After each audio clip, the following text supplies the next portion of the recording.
Everyone. आज के इस वीडियो लेक्चर में हम एल्डिहाइड और कीटोन के जो बहुत ही इंपॉर्टेंट पॉइंट्स हैं उनके बारे में हम बात करेंगे और स्पेशली जो हम बात करेंगे वो है इंटर कन्वर्जन यानी अंतर परिवर्तन। यहाँ पर देखिए, यहाँ पर हम कुल मिलाकर दो प्रकार के इंटर कन्वर्जन हम पढ़ेंगे। जो सबसे पहला इंटर कन्वर्जन यहाँ पर हम लेंगे, उस इंटर कन्वर्जन में हम करेंगे क्या कि जो HCHO है जिसको हम कहते हैं मैथेनल, इस मैथेनल को हम कन्वर्ट करेंगे पहले एथेनल में। ये हम सबसे पहला इंटर कन्वर्जन लेंगे। और दूसरा जो हम बाद में लेंगे इंटर कन्वर्जन, उसमें हम क्या करेंगे कि जो ये CH3CHO है यानी जो एथेनल है उसको हम कन्वर्ट करेंगे HCHO में यानी मैथेनल में। इन दोनों इंटर कन्वर्जन के बारे में यहाँ पर हम बात करेंगे। तो जो सबसे पहला अपना इंटर कन्वर्जन है A, उसके बारे में यहाँ पर हम बात करने जा रहे हैं, जिसमें मैंने क्या बताया कि जो मैथेनल है इस मैथेनल को आप कन्वर्ट करोगे एथेनल में। अब देखिए, पहले आप इस इंटर कन्वर्जन के लिए सबसे पहले हम करेंगे क्या। सबसे पहले आप यहाँ पर देखिए, ये लिया आपने C≡O और मैंने यहाँ लगा दिए 2H, और जो कंपाउंड मैंने यहाँ पर लिया है आपको ध्यान है ही, इसको हम कहते हैं मैथेनल। और जो ये मैथेनल है इसकी सबसे पहले आप यहाँ कराएंगे रिएक्शन मैथिल मैग्नीशियम ब्रोमाइड के साथ। और जो ये मैथिल मैग्नीशियम ब्रोमाइड है आप जानते हैं इसको हम कहते हैं ग्रिग्नार्ड रिएजेंट। और इन दोनों की आप यहाँ पर सबसे पहले रिएक्शन कराएंगे आप यहाँ पर ड्राई ईथर की प्रेजेंस में। अब देखिए, आपको ध्यान है कार्बन और O में O तो हो जाएगा पार्शियली नेगेटिव, ये हो जाएगा पार्शियली पॉजिटिव। और ग्रिग्नार्ड रिएजेंट में आपको ध्यान है Mg मेटल है, Mg पे प्लस और कार्बन पे रहेगा माइनस। और आप जानते हैं Gr में हमेशा इस बॉन्ड को आप ब्रेक करते हैं। अब जो नेगेटिव वाला पार्ट है वो तो जाएगा पॉजिटिव वाले के पास, और जो पॉजिटिव वाला है वो जाएगा नेगेटिव वाले के पास। तो यहाँ देखेंगे आप, ये कार्बन है, इस कार्बन से यहाँ पर 2H लगे हुए हैं। अभी आपको मैंने बताया कि इस कार्बन के पास जुड़ेगा यहाँ पर कौन आकर CH3, यहाँ पर यह हो जाएगा सिंगल बॉन्ड। O के पास आपको ध्यान है कौन जुड़ेगा MgBr, ये आपको यहाँ पर प्राप्त होगा। और जो ये मिलेगा इसको हम कहते हैं एडक्ट यानी योगोत्पाद। अब जो यहाँ पर ये बना हुआ एडक्ट है, योगोत्पाद है, इसका आप यहाँ पर करवाएंगे एसिड के मीडियम में हाइड्रोलाइसिस कराएंगे, जल अपघटन कराएंगे। अब देखिए होगा क्या, O पर नेगेटिव, Mg पर पॉजिटिव, वाटर मॉलिक्यूल होता है H2O, उसमें आयन होते हैं H प्लस और OH माइनस। इसको आपने ब्रेक किया इस प्रकार से, तो ये पोर्शन आप देख रहे हो, ये तो यहाँ निकालेगा MgBr और OH। अब देखिए पीछे क्या बचा, ये तो है CH3, ये हो गया CH2 सिंगल बॉन्ड, और यह हो जाएगा OH। और जो आपको यहाँ मिलेगा ये हो जाएगा CH3, ये है CH2, यहाँ आ गया O के पास एक H, तो ये हो गया OH। और जो यहाँ पर ये बना है इसको हम कहते हैं एथेनॉल। अब जो यहाँ पर बना हुआ एथेनॉल आप देख रहे हो, इस एथेनॉल का आप यहाँ पर करवाएंगे ऑक्सीडेशन। और यहाँ पर जो एथेनॉल है इसका ऑक्सीडेशन कराने के लिए जो आप यहाँ पर ऑक्सीडाइजिंग एजेंट काम में लेंगे वो लेंगे आप यहाँ पर PCC।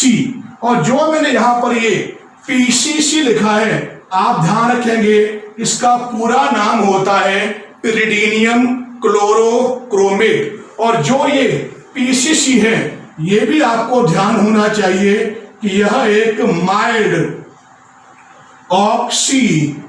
ऑक्सीडाइजिंग एजेंट है, यानी जो पिरिडीनियम क्लोरोक्रोमेट है, यह एक मंद ऑक्सीकारक है जो करेगा क्या कि जो यहाँ पर आपको 1 डिग्री एल्कोहल मिला है इसको ये एल्डिहाइड में ही ऑक्सीडाइज कर देगा। यहाँ 2 कार्बन वाला एल्डिहाइड है, फिर 2 कार्बन वाला ये अल्कोहल है, तो जो ये 2 कार्बन वाला अल्कोहल है इथेनॉल, इसको जब ये ऑक्सीडाइज करेगा तो यहाँ पर आपको फाइनली 2 कार्बन वाला एल्डिहाइड आपको यहाँ पर प्राप्त हो जाएगा। और जो यहाँ पर प्राप्त होगा इसको हम नाम देते क्या है, ये होता है इथेनॉल। इस प्रकार से आप देख रहे हो इस केमिकल रिएक्शन के थ्रू हमने क्या किया कि मीथेनॉल को यानी फॉर्मल्डिहाइड को हमने कन्वर्ट कर लिया इथेनॉल में, एसीटल्डिहाइड में। इस प्रकार से ये अपना जो फर्स्ट इंटर कन्वर्जन है, the conversion of methanol into ethanol, ये हो गया कंप्लीट। अब यहां पर हम जो हमारा सेकंड है इंटर कन्वर्जन, उसके बारे में यहां पर हम बात करने जा रहे हैं। उसमें क्या है कि जो इथेनॉल है, इस इथेनॉल को आप कन्वर्ट करोगे किसमें, मीथेनॉल में, यानी एसिटाल्डिहाइड को कन्वर्ट करना है फॉर्मल्डिहाइड में। तो हम करेंगे क्या, देखिए सबसे पहले मैंने यहां पर ये लिखा CH3CHO। जो मैंने यहां पर ये लिया है आपको ध्यान है, इसका नाम है इथेनॉल। और जो ये इथेनॉल है इसका सबसे पहले आप यहां पर कराओगे ऑक्सीडेशन, यहां लोगे आप K2Cr2O7, और जो आप यहां पर ये K2Cr2O7 लोगे, ये लोगे आप एसिडिक। और आप जानते हैं कि जो ये एसिडिक K2Cr2O7 है, यह एक स्ट्रॉन्ग ऑक्सीडाइजिंग एजेंट है जो क्या करेगा, एल्डिहाइड को कार्बोक्सिलिक एसिड में ऑक्सीडाइज कर देगा, वो भी same number of carbon containing carboxylic acid में।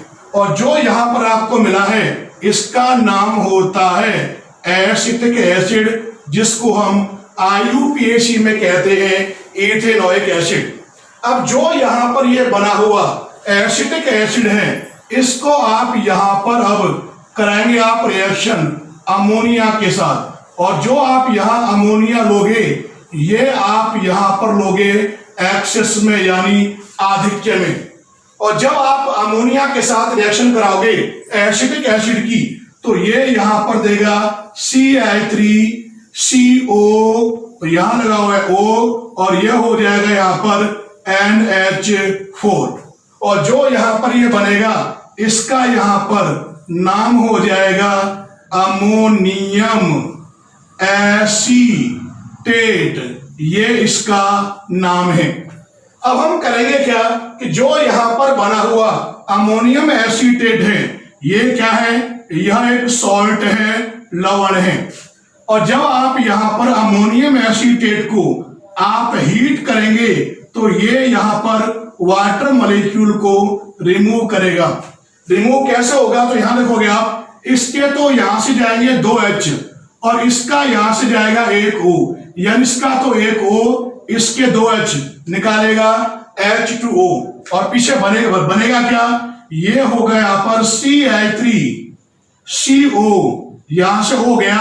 अब N के पास केवल क्या बचे, 2H बची। और जो यहां पर ये आपको मिलेगा ये एमाइड है, 2 कार्बन वाला एमाइड। और आप जानते हैं कि जो ये 2 कार्बन वाला एमाइड है इसको हम कहते हैं इथेनामाइड, या हम कहते हैं इसको एसीटामाइड। अब जो यहां पर बना हुआ एथेनामाइड है, इस एथेनामाइड की रिएक्शन आप यहां करेंगे, ब्रोमीन लेंगे, साथ में लोगे आप यहां पे 4KOH या NaOH। ये जो रिएक्शन होगी, इस रिएक्शन का नाम होता है हॉफमान ब्रोमेमाइड अभिक्रिया। और ये जो हॉफमान ब्रोमेमाइड रिएक्शन है, इसमें होगा क्या, ये एक तो यहां पर निकालेगा ट्वाइस KBr, 2 निकलेंगे यहां पर जल के अणु, और साथ में निकालेंगे यहां पर K2CO3 पोटेशियम कार्बोनेट, ये इस रिएक्शन में यहां से रिलीज होगा और ये ग्रुप यहां से हो जाएगा गायब और आपको केवल और केवल यहां क्या मिलेगा, CH3NH2 आपको यहां पर मिलेगा। और जो यहां पर ये बना हुआ CH3NH2 है, इसका यहां पर नाम होता है मेथिल एमीन और ये जो रिएक्शन होती है ये रिएक्शन कहलाती है हॉफमान ब्रोमेमाइड रिएक्शन। अब होगा क्या यहां पर कि जो ये बना हुआ यहां पर मेथिल एमीन है, इस मेथिल एमीन की आप यहां रिएक्शन कराओगे HNO2 के साथ और जो यहां पर HNO2 आप लेंगे उसका नाम होता है नाइट्रस एसिड। और अब देखो पहले आप इसके साथ रिएक्शन होगी कैसे, तो यहां पर आप देखेंगे ये लेंगे आप यहां पर CH3 और ये हो गया NH2। अब आपने क्या लिया, नाइट्रस एसिड होता क्या है, यहां लिया N, ये हो जाए यहां पे डबल O और ये हो गया यहां पर OH, ये नाइट्रस एसिड है HNO2। तो जब रिएक्शन कराओगे तो ये रिएक्शन इस प्रकार से होगी, तो यहां निकलेगा क्या, एक तो निकालेगा H2O, तो एक तो यहां पे निकला कौन H2O, ये पोर्शन यहां पे क्या निकालेगा N2, यहां निकलेगा कौन N2, अब बचा कौन CH3OH और यहां जो आपको मिलेगा ये हो जाएगा CH3OH और आप जानते हैं CH3OH को हम कहते हैं मेथेनॉल या मेथिल अल्कोहल। अब जो यहां पर ये बना हुआ मेथेनॉल या जो मेथिल अल्कोहल है, इसका भी आप यहां कराएंगे ऑक्सीडेशन और यहां पर जो आप काम मिलेंगे यहां पर भी आप माइल्ड ऑक्सीडाइजिंग एजेंट मंद ऑक्सीकारक के रूप में PCC को काम में लोगे और ये होता क्या है, ये होता है पिरिडीनियम क्लोरोक्रोमेट, जो करेगा क्या कि यहां पर जो बना हुआ अल्कोहल है उसको ये एल्डिहाइड में ऑक्सीडाइज कर देगा। इसमें नंबर ऑफ कार्बन 1 है, तो आपको यहां पर फाइनली एक कार्बन वाला आपको एल्डिहाइड प्राप्त होगा और जो यहां पर आपको प्राप्त होगा इसका यहां पर नाम हो जाएगा मेथेनल। इस प्रकार से आप देखेंगे कि हम इथेनॉल को कन्वर्ट कर लेते हैं किसमें, मीथेनॉल में, और जो आपका सेकंड इंटर कन्वर्जन है, conversion of ethanol into methanol, ये आपका हो गया कंप्लीट। अब इंटर कन्वर्जन के बाद जो यहां पर अब हम इंपॉर्टेंट टॉपिक लेने जा रहे हैं उसका नाम है यूरोट्रोपिन। कि आखिर जो यूरोट्रोपिन है यह होता क्या है और यूरोट्रोपिन बनता किस प्रकार से है, इसके बारे में यहां पर हम बात करेंगे। इसका नाम मैंने क्या बताया, यूरोट्रोपिन।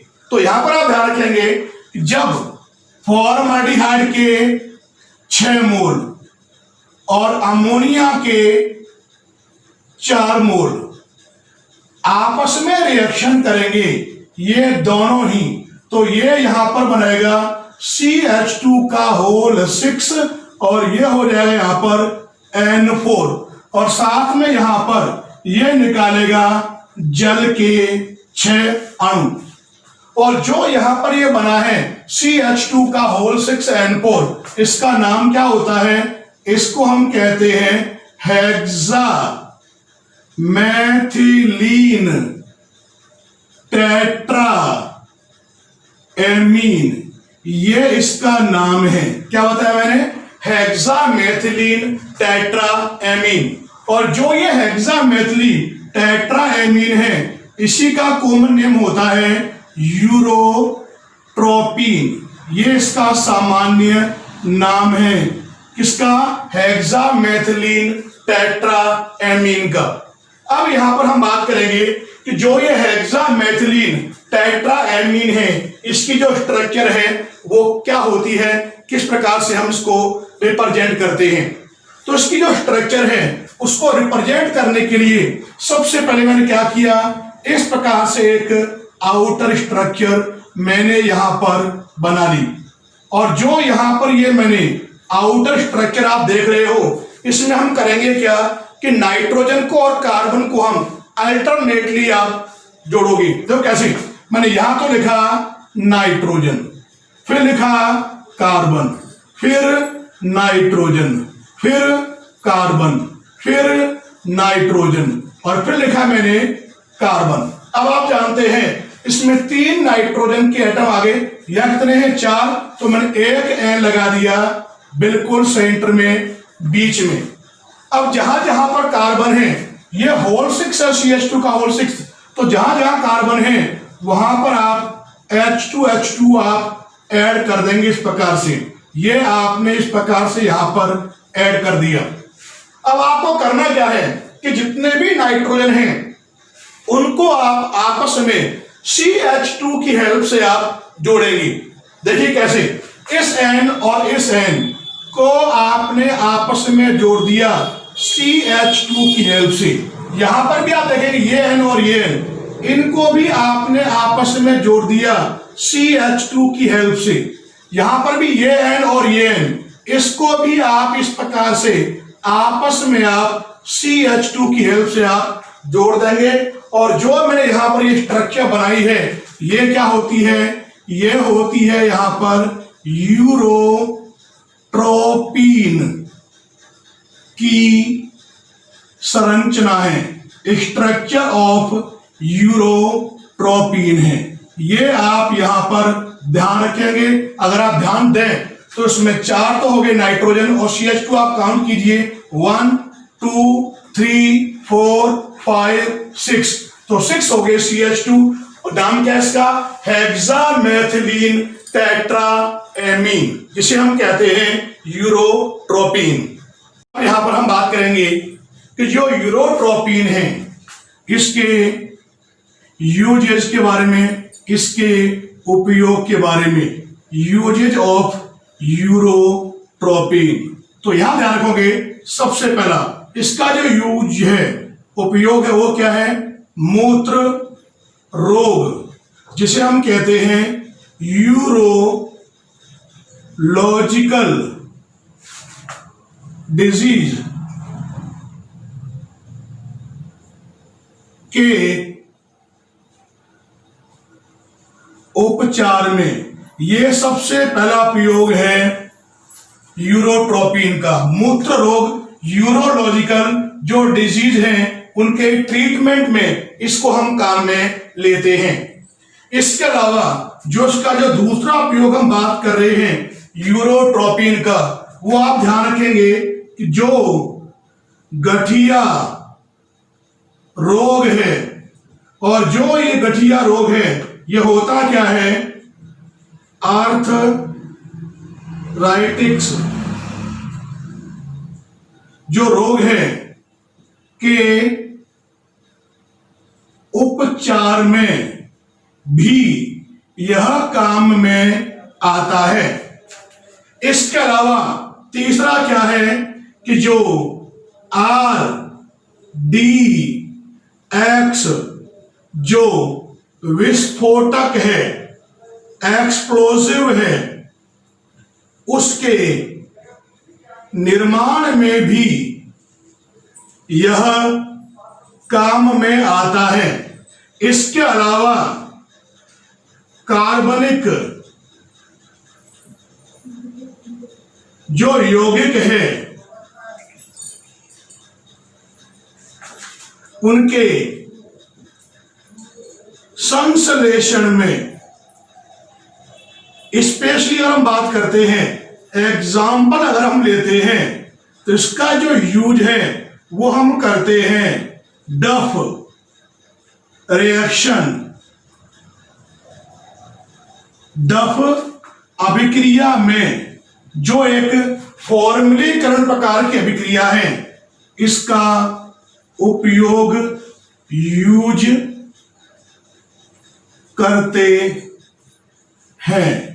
तो मैंने आपको यहां पर इसके 4 यूज बताए यूरोट्रोपिन के। फर्स्ट क्या हो गया, मूत्र रोग के उपचार में। सेकंड हो गया गठिया रोग, आर्थराइटिस बोलते हैं कि ट्रीटमेंट में। आरडीएक्स, और आरडीएक्स होता क्या है, रिसर्च डेवलप्ड एक्सप्लोसिव, जो एक विस्फोटक है उसके निर्माण में, इसके अलावा कार्बनिक यौगिकों के संश्लेषण में, स्पेशली हम बात करते हैं जो डफ रिएक्शन है, जो एक फॉर्मलीकरण प्रकार की अभिक्रिया है, उसमें इसका उपयोग किया जाता है। यह हो गया आपके यूरोट्रोपिन के बारे में।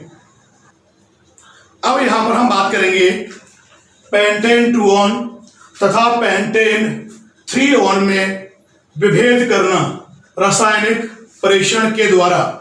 How can we differentiate between pentane 2 one and pentane 3 one by chemical test. तो पहले हम देखेंगे इसकी स्ट्रक्चर होती क्या है। तो देखिए सबसे पहले हम देखेंगे पेंटेन 2 ऑन, यह होता है CH3, यह हो गया यहां पर CO, यहां लगा दिया CH2 और यह हो गया CH3। जो स्ट्रक्चर मैंने यहां पर लिखी है ये किसकी स्ट्रक्चर है, ये है पेंटेन 2 ऑन की स्ट्रक्चर है। अब देखिए मैंने यहां पर ये लिखी CH3, यह हो गया CH2, यहां लगा दिया CO, यह हो गया यहां पर CH2 और यहां लगा दिया CH3। और जो ये स्ट्रक्चर है ये किसकी स्ट्रक्चर है, पेंटेन 3 ऑन की स्ट्रक्चर है। अगर आप ध्यान से देखें बोथ आर कीटोन, दोनों क्या है, कीटोन है। कीटोन है तो इनको हम टोलेन या फेलिन या सिर्फ रिएजेंट के द्वारा हम डिफरेंशिएट नहीं कर सकते। अब यहां पर जो आप अप्लाई करेंगे, एक आपने पढ़ रखा है जिसका नाम है आयोडो फॉर्म टेस्ट, जिसको हम कहते हैं क्या है, आयोडोफॉर्म परीक्षण। और जो ये आयोडोफॉर्म परीक्षण है इस टेस्ट को दर्शाते कौन है, इस टेस्ट को वे एल्डिहाइड या कीटोन दर्शाएंगे जिनमें ये जो ग्रुप मैंने यहां लिखा है, ये ग्रुप, ये समूह प्रेजेंट जिनमें होगा वे शो करेंगे आयोडोफॉर्म टेस्ट को, आयोडोफॉर्म परीक्षण को। अगर आप ध्यान से देखें तो जो पेंटेन 2 ऑन है उसमें देखें, अगर आप ध्यान से, उसमें ये ग्रुप प्रेजेंट है, ये ग्रुप CH3CO। लेकिन जो पेंटेन 3 ऑन है उसमें ये ग्रुप प्रेजेंट नहीं है। तो यहां पर आप ध्यान रखेंगे कि जो ये पेंटेन 3 ऑन है ये होगा क्या, ये तो आयोडोफॉर्म जो टेस्ट है ये नहीं दर्शाएगा।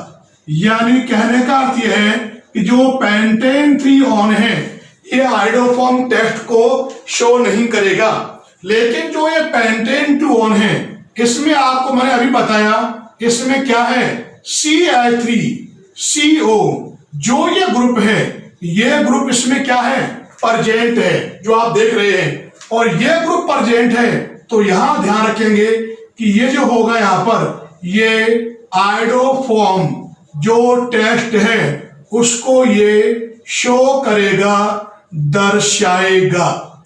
अब बात करेंगे यहां पर कि आखिर जो है आयोडोफॉर्म टेस्ट है, आयोडोफॉर्म परीक्षण है, ये किस प्रकार से शो करेगा।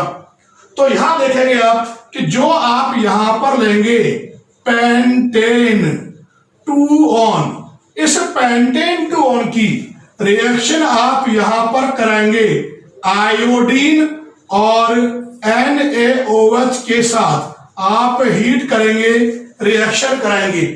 तो रिएक्शन करके ये करेगा क्या, ये लास्ट में फाइनली आयोडोफॉर्म का निर्माण करेगा। और जो ये आयोडोफॉर्म होता है यह होता कैसा है, यह एक पीला क्रिस्टलीय ठोस होता है, येलो क्रिस्टलाइन सॉलिड होता है, जिसका यूज हम करते हैं प्रतिरोधी यानी एंटीसेप्टिक के रूप में, यह उपयोग में आता है। कौन, आयोडोफॉर्म।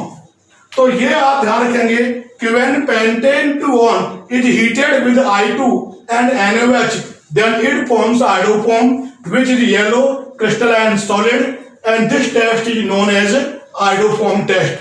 अब हम देखेंगे इसकी केमिकल रिएक्शन क्या, फिर जो पेंटेन 2 ऑन है इसके आयोडोफॉर्म टेस्ट की जो केमिकल रिएक्शन होंगी वो किस प्रकार से होंगी। तो सबसे पहले स्टेप में आप यहां पर लेंगे क्या, मैं लिखा ए, पहला स्टेप क्या होगा, आप यहां लेंगे ट्वाइस NaOH प्लस यहां लिया मैंने I2, रिएक्शन आप करेंगे, ये यहां बनाएगा NaOI plus NaI plus H2O। जो ये बना है इसका नाम होता है सोडियम हाइपो आयोडाइड, ये इसका नाम है। अब दूसरे स्टेप में क्या होगा कि जो आयोडोफॉर्म टेस्ट को शो करेगा वो लेंगे। तो आप यहां लेंगे, ये क्या है देखिए, ये है CI3CO, आगे क्या है CH2CH2CA3, ये लिया आपने यहां पे क्या, पेंटेन 2 इसमें इस ग्रुप के पास वाला कार्बन क्या होता है अल्फा, 3 अल्फा H यहां पर है, वो लोगे आप जिसमें अल्फा क्या होंगे, जिस तरफ ज्यादा होंगे, अल्फा ये भी है लेकिन यहां पर 2 है, यहां 3 है तो मैक्सिमम वाला लोगे, तो आप यहां पर 3 ही लोगे। क्या लेंगे आप, 3 NaOI सोडियम हाइपो आयोडाइड। अब देखिए आप यहां पर होगा क्या, इसके 3 अल्फा H रिप्लेस हो जाएंगे तीन आई के द्वारा, यानी जहां पर अल्फा H है वहां आ जाएंगे I, और जहां I है वहां आ जाएगा H। तो यहां जब I आएंगे तो ये हो जाएगा CI3, ये हो जाएगा CO, ये यहां लगा हुआ है CH2CH2CA3, और जहां पर लगे हुए थे I वहां आ जाएंगे H, तो ये हो जाएगा 3Na, और I की जगह पर आ गया H। अब लास्ट स्टेप में क्या होगा कि जो ये बना हुआ देख रहे हो आप यहां पर, इसकी रिएक्शन कराओगे आप NaOH से।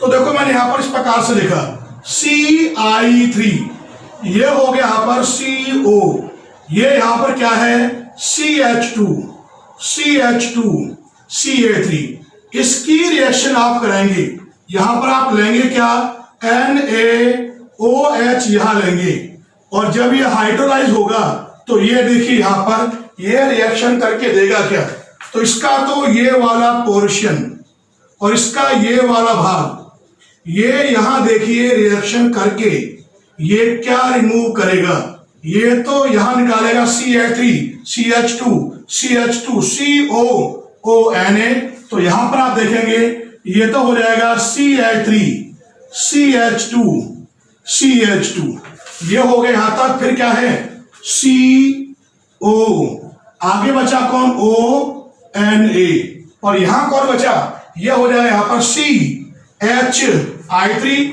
और ये देगा आपको यहां पर CHI3, और जो ये CHI3 है ये होता क्या है, आयोडोफॉर्म है, और ये होता कैसा है, यह एक पीला क्रिस्टलीय ठोस है, येलो क्रिस्टलाइन सॉलिड है। और ये जो टेस्ट मैंने यहां लिखा है, इस टेस्ट को हम क्या बोलते हैं, आयोडोफॉर्म टेस्ट कहते हैं। इस प्रकार से हम आयोडोफॉर्म टेस्ट के द्वारा, आयोडोफॉर्म परीक्षण के द्वारा हम पेंटेन 2 और पेंटेन 3 में हम डिफरेंशिएट या विभेद कर लेते हैं। अब यहां पर हम बात करेंगे कि प्रोपेनल और प्रोपेनॉन में रासायनिक परीक्षण के द्वारा हम कैसे विभेद करेंगे, how we will differentiate between propanal and propanone by chemical test. तो पहले आप देखिए कि जो प्रोपेनल है ये होता क्या है, ये होता है CH3CH2, ये हो गया COH। आपको ध्यान है इसका नाम क्या है, इसका नाम है प्रोपेनल, और आप जानते हैं कि जो ये प्रोपेनल है ये क्या है, यह तो एक एल्डिहाइड है। दूसरा मैंने दिया प्रोपेनॉन, ये क्या होता है देखिए, ये होता है CH3COCA3, इसका नाम आपको मैंने बताया, हम कहते हैं प्रोपेनॉन। और जो ये प्रोपेनॉन है आप जानते हैं ये क्या है, एक कीटोन है। इन दोनों कंपाउंड में से एक कंपाउंड तो आपका एल्डिहाइड है और दूसरा कंपाउंड क्या है, कीटोन। और जब एक एल्डिहाइड और एक कीटोन हो तो आप डिफरेंशिएट कर सकते हो टोलेन टेस्ट के द्वारा, फेलिंग टेस्ट के द्वारा, शिप अभिकर्मक के द्वारा और बेनेडिक्ट विलियन के द्वारा या बेनेडिक्ट टेस्ट के द्वारा। तो यहां देखिए, जो हम यहां पर सबसे पहले हम बात करेंगे, इन पे हम डिफरेंशिएट करेंगे, वो डिफरेंशिएट करेंगे बाय टॉलेन टेस्ट, जिसको हम कहते हैं टॉलेन परीक्षण के द्वारा हम दोनों में डिफरेंशिएट करेंगे। और एक बात आप जानते हैं कि जो ये टॉलेन टेस्ट होता है, ये टेस्ट दर्शाते कौन है? इस टेस्ट को दर्शाते हैं कौन? एल्डिहाइड। तो क्या करेंगे, इस टेस्ट को शो करते हैं, लेकिन जो कीटोन होते हैं वो इस टेस्ट को नहीं दर्शाते, वे इस टेस्ट को शो नहीं करते। तो यहां देखिए कि जो दोनों कंपाउंड मैंने यहां पर लिखे हैं, प्रोपेनल और प्रोपेनॉन, में से जो प्रोपेनल है ये वाला, ये तो क्या करेगा, ये तो यहां पर टॉलेन जो टेस्ट है, टॉलेन परीक्षण है, उसको तो ये यहां पर ध्यान रखेंगे, ये तो दर्शाएगा, क्योंकि ये क्या है, एक एल्डिहाइड है। लेकिन जो ये प्रोपेनॉल है, जो कीटोन है, ये इस टेस्ट को नहीं दर्शाएगा। क्यों? क्योंकि ये क्या है, यह एक कीटोन है।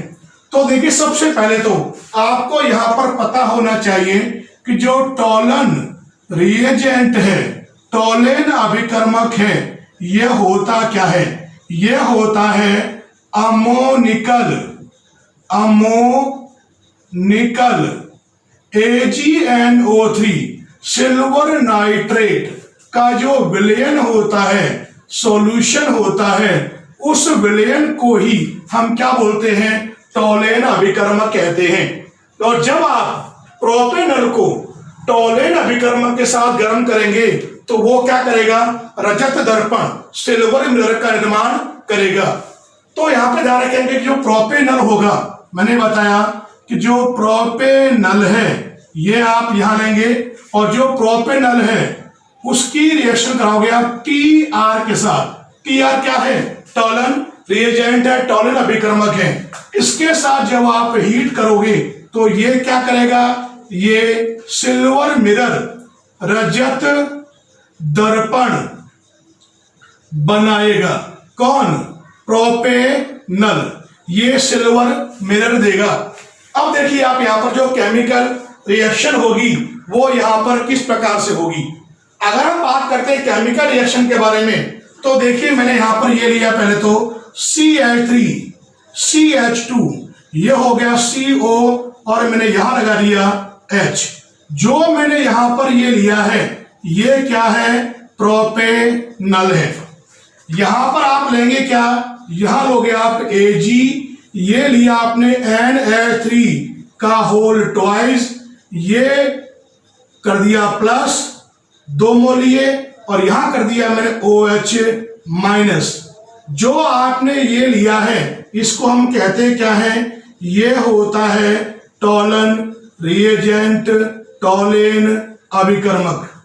इसके साथ जब आप हीट करेंगे तो यहां देखिए होगा क्या कि जो ये प्रोपेनल है, जो एल्डिहाइड है, वो खुद तो हो जाएगा ऑक्सीडाइज, और क्या देगा यहां पर, ये देगा CH3 CH2 COONH4 देगा, यानी कार्बोक्सिलेट जो सॉल्ट है वो बनाएगा। और साथ में क्या देगा यहां पर, ये देगा ट्वाइस Ag, ये यहां पर क्या हो जाएगा, प्रेसिपिटाइट हो जाएगा। और जो यहां पर आपको ये मिला है, इसी को हम क्या बोलते हैं, ये कहलाता है सिल्वर मिरर, जिसे हम हिंदी में कहते हैं क्या है, रजत दर्पण बनाएगा। और सिल्वर मिरर के साथ ये यहां पर देगा क्या, ये यहां पर 2 मोल निकालेगा अमोनिया के, और साथ में यहां पर ये H2O को निर्मित करेगा। इस केमिकल रिएक्शन में हुआ क्या कि जो एल्डिहाइड है वो खुद तो क्या हो गया, ऑक्सीडाइज कार्बोक्सिलेट सॉल्ट में, लेकिन जो ये टॉलन रिएजेंट है ये क्या हो गया, रियूज किसमें, सिल्वर मिरर में। और जो प्रोपेनल है ये तो सिल्वर मिरर टेस्ट दे रहा है, यानी टॉलरेंस टेस्ट को ये शो कर रहा है, लेकिन जो प्रोपेनॉन होता है वो इस टेस्ट को शो नहीं करता। तो इस आधार पे यानी टॉलरेंस टेस्ट के बेस पर हम प्रोपेनॉल और प्रोपेनॉन में हम डिफरेंशिएट कर सकते हैं। अब यहां पर हम बात करेंगे प्रोपेनॉन के एल्डोल संघनन की अभिक्रिया, aldol condensation reaction of propanone. तो देखिए आप जानते हैं कि प्रोपेनॉन होता क्या है, ये होता है CH3, ये हो गया यहां पर CO और यहां लगा हुआ है CH3। जो यहां पर आप देख रहे हैं इसका नाम क्या है, प्रोपेनॉन। इस ग्रुप के पास वाला कार्बन क्या होता है, अल्फा, यानी प्रोपेनॉन में आपको ध्यान है अल्फा H क्या है, प्रेजेंट है। अब यहां पर आप दूसरा अणु लिखेंगे प्रोपेनॉन का, किस प्रकार से, पहले वाले O के ठीक सामने दूसरे वाले का अल्फा H आना चाहिए। यहां 3 अल्फा H थे, एक लगा दिया, यहां 2 रह गए, तो ये लगा दिया इस प्रकार से, ये हो गया CH3, आगे लगा दिया CO और ये हो गया CH3। जो यहां पर आप देख रहे हैं ये भी क्या है, प्रोपेनॉन है। और आप जानते हैं कि प्रोपेनॉन में भी, इसमें भी अल्फा H प्रेजेंट है। और जो अणु आप पहले लिखेंगे वो तो होगा इलेक्ट्रोफाइल, और जो बाद में लिखेंगे वो होता है न्यूक्लियोफाइल। अब इनकी रिएक्शन आप यहां पर करेंगे, किसकी प्रेजेंस में, यहां पर आप लेते हैं डाइल्यूट NaOH। आपको मैंने बता रखा है, यहां पर आप चाहो तो डाइल्यूट NaOH या Na2CO3 या BaOH का होल ट्वाइस बेरियम हाइड्रोक्साइड को भी आप ले सकते हैं। रिएक्शन होगी कैसे, इसका अल्फा जाएगा इस O के पास और ये बॉन्ड शिफ्ट होगा इस कार्बन कार्बन के बीच में। और देखिए आप यहां पर बनेगा क्या, ये हो जाएगा यहां पर CH3, C ऊपर लगा हुआ है CH3, यह हो जाएगा सिंगल बॉन्ड, ये हो गया OH, ये आपने यहां से जोड़ दिया, ये कार्बन के पास 2 H यहां पर है ही, और आगे लगा हुआ क्या है CO, और ये हो गया यहां पर CH3। क्योंकि यहां पर दोनों कीटोन लिए हैं तो जो ये बनेगा ये तो हो जाएगा यहां पर कीटोन। और जो यहां पर कीटोन बना है ये होता क्या है, ये होता है बीटा हाइड्रोक्सी कीटोन। अगर आप कीटोन का आयुपेशी नाम लिखें तो क्या होगा, देखिए 1 2 3 4 5, तो ये हो जाएगा 4 हाइड्रोक्सी 4 मैथिल, क्योंकि ऊपर क्या लगा हुआ CH3, 5 कार्बन है, तो ये हो जाएगा पेंटेन 2 ऑन, ये हो जाएगा बने हुए कीटोल का आयुपेशी नाम। अब जो यहां पर ये बना हुआ कीटोल है इसको आप यहां पर हीट करेंगे एसिड के साथ, तो ये निकालेगा यहां पर, ये निकालेगा वाटर मॉलिक्यूल को एलिमिनेट करेगा। इस कीटो ग्रुप के पास वाला कार्बन क्या होता है, अल्फा, अगला क्या होता है बीटा, अल्फा से कौन जाएगा H, बीटा से OH, तो इसका तो ये OH, इसका ये वाला H, ये यहां निकालेगा H2O, और जो ये अल्फा बीटा कार्बन है उनके बीच में आ जाएगा डबल बॉन्ड, और यहां बनेगा क्या, देखिए ये हो जाएगा यहां पर CH3, ये कार्बन है, यहां लगा हुआ कौन है, यहां लगा हुआ है CH3, यहां पर क्या आ गया डबल बॉन्ड, ये क्या है CH, ये क्या है CO, और ये क्या है यहां पर CH3, और जो यहां पर ये लास्ट में बना है ये होता क्या है, अल्फा बीटा असंतृप्त कीटोन। अब इसका हम लिखेंगे आयुपेशी नाम, तो ये हो गया 1 2 3 4 5, तो ये यहां हो जाएगा 4 मैथिल, 5 कार्बन है, तो ये हो गया पेंट, ये हो गया 3 इन 2 ऑन, ये हो गया इसका आयुपेशी नाम। और ये है क्या, ये होता है यहां पर एल्डोल कंडेंसेशन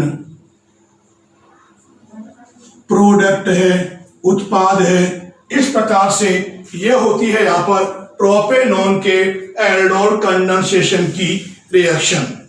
धन्यवाद।